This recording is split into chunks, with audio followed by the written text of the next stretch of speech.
ಮುಖ್ಯಮಂತ್ರಿ ಬದಲಾವಣೆ, ಸಚಿವ ಸಂಪುಟ ಪುನರ್ರಚನೆ, ದೆಹಲಿ ನಾಯಕರ ಭೇಟಿ, ಸಚಿವರ ಸಭೆಗಳು ಇವೆಲ್ಲದರ ನಡುವೆ ಇವತ್ತು ಮುಖ್ಯಮಂತ್ರಿ ಸಿದ್ದರಾಮಯ್ಯನವರ ನೇತೃತ್ವದಲ್ಲಿ ಸಚಿವ ಸಂಪುಟ ಸಭೆ ಆಗುತ್ತೆ. ಸಿದ್ದರಾಮಯ್ಯನವರ ನೇತೃತ್ವದಲ್ಲಿ ಸಚಿವ ಸಂಪುಟ ಸಭೆ ವಿಧಾನಸೌಧದಲ್ಲಿ ನಡೆಯುತ್ತೆ.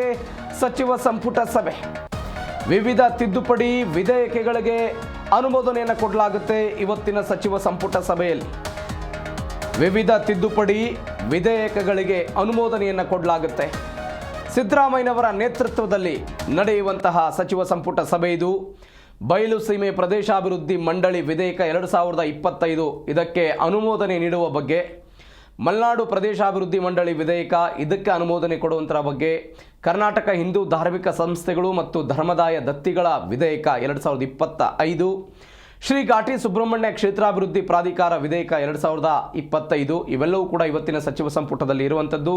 ಶ್ರೀ ಚಾಮುಂಡೇಶ್ವರಿ ಕ್ಷೇತ್ರಾಭಿವೃದ್ಧಿ ಪ್ರಾಧಿಕಾರ ಮತ್ತು ಇತರೆ ಕಾನೂನುಗಳ ವಿಧೇಯಕ 2025, ಕರ್ನಾಟಕ ರಾಜ್ಯ ಖಾಸಗಿ ವೈದ್ಯಕೀಯ ಸಂಸ್ಥೆಗಳ ವಿಧೇಯಕ 2025.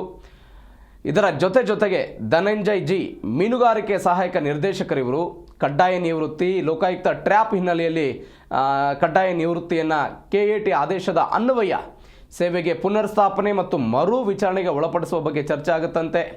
ಬೆಂಗಳೂರು ಅರಮನೆ ಮೈದಾನದಲ್ಲಿ ನಡೆದ ಜಾಗತಿಕ ಬಂಡವಾಳ ಹೂಡಿಕೆದಾರರ ಸಮಾವೇಶ ಇನ್ವೆಸ್ಟ್ ಕರ್ನಾಟಕ ಏನಾಯ್ತಲ್ಲ 2025 ಅದರ ಪರಿಷ್ಕೃತ ವೆಚ್ಚ 100,70,00,000 ಘಟನೋತ್ತರ ಅನುಮೋದನೆ ನೀಡುವ ಬಗ್ಗೆಯೂ ಕೂಡ ಚರ್ಚೆ ಆಗುತ್ತಂತೆ. ಇದರ ಜೊತೆಗೆ ಅನೇಕ ವಿಚಾರಗಳ ಬಗ್ಗೆ ಇವತ್ತಿನ ಸಚಿವ ಸಂಪುಟ ಸಭೆಯಲ್ಲಿ ಚರ್ಚೆ ಆಗುತ್ತೆ.